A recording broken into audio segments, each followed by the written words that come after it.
So they meet for approximately 14 days every 3 years and debate some of the really big issues, at least recently in the church, like women's ordination and the status of homosexuals in the church. There are two houses in the General Convention, the House of Deputies, which is made up of non-bishop clergy and lay people, four of each kind from each diocese, and the House of Bishops, which is every bishop to, up to a certain extent, in the Episcopal Church. The House of Bishops is headed by the presiding bishop, and the House of Deputies by the president of the House of Deputies. They elect an executive council, which will control the workings of the church during the 3-year period between general conventions. And also, during this time, are appointed people to committees, commissions, agencies, and boards, which will, since general convention isn't in session all the time, they fulfill the same functions as committees in Congress, except they don't meet while it's in session. Does that make sense now? Maybe somewhat? No. Okay. So, the church has problems. You may have heard that we're possibly schisming. We're not. Some of the early problems began with, discussions of women's ordination. It had been talked about for a long time. During World War II, the first woman in the Anglican Communion was ordained a priest in the Philippines. The bishop couldn't get there, so the bishop or any priestess could not get there. He ordained her a priest.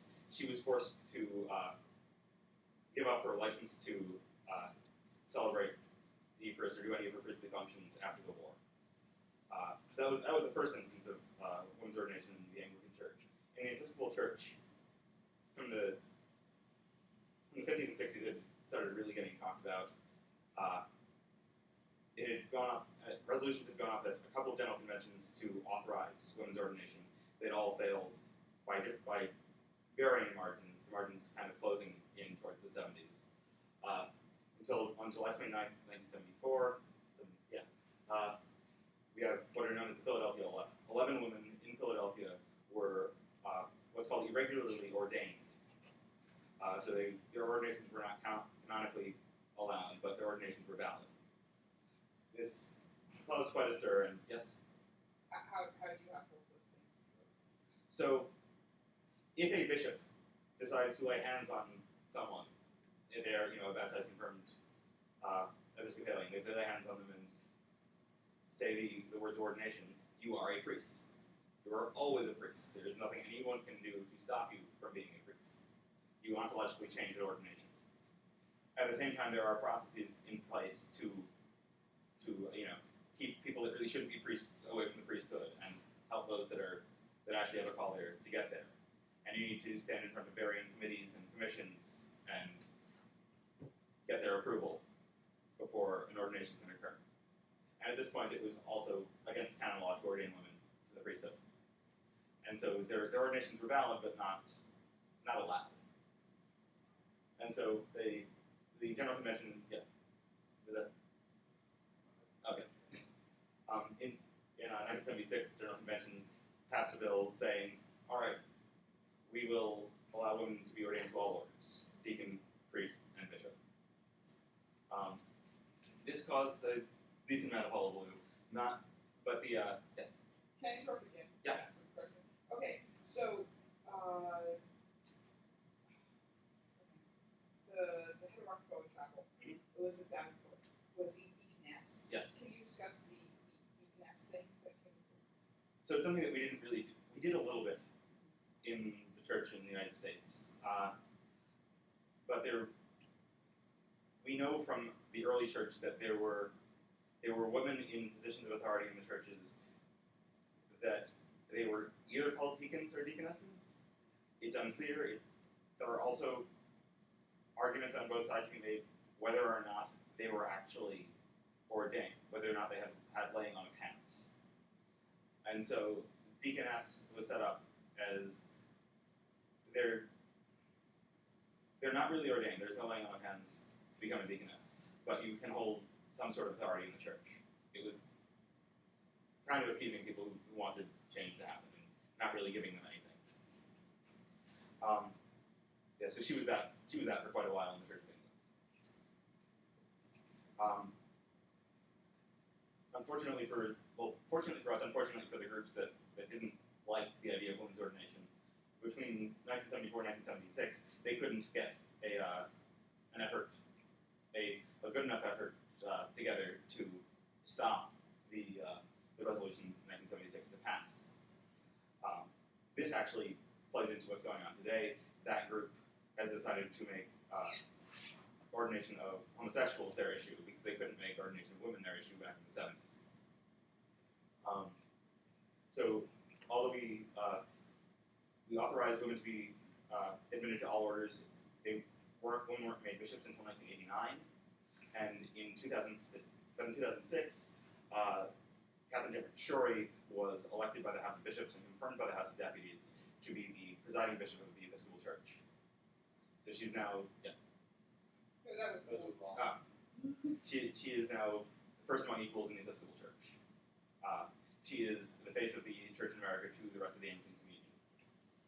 And she is amazing. The new prayer book. We still call it the new prayer book, even though it's the 1979 prayer book. Just to give you some context, the Church of England is still officially using the 1662 Book of Common Prayer. We have gone through various revisions. There was the 1882 and the 1928, and the most recent 1979 prayer book. Most of the revisions made since the 1662 prayer book up until this one were very, very minor. We're going to play with the language a little bit. We're going to move some things around.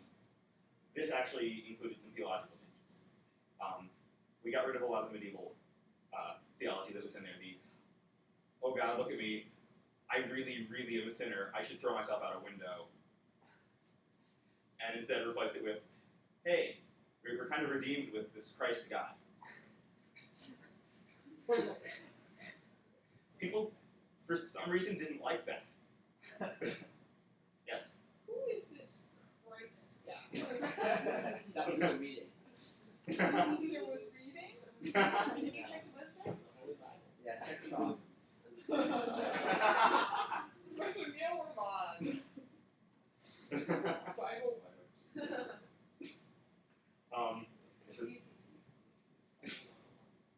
So they were not happy with the changes in the Eucharistic liturgy, the changes in our understanding of baptism as being full inclusion, and the interesting place that it put confirmation in the do we really need this category?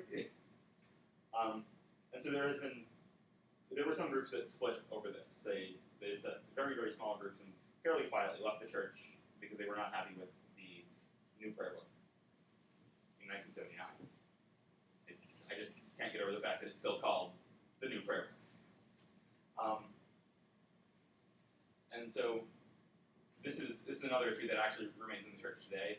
There are the continuing Anglican movement, which is one of the many splinter movements that are causing trouble today, wants the church to go back to using the 1662 Book of Common Prayer as its standard book for liturgy.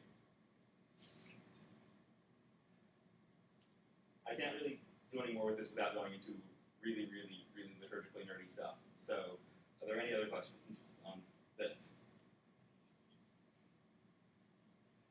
And the big one for today. So the Episcopal Church has been affirming the rights of homosexuals since the 1976 General Convention, and increasing how we're affirming those rights in almost every convention since then.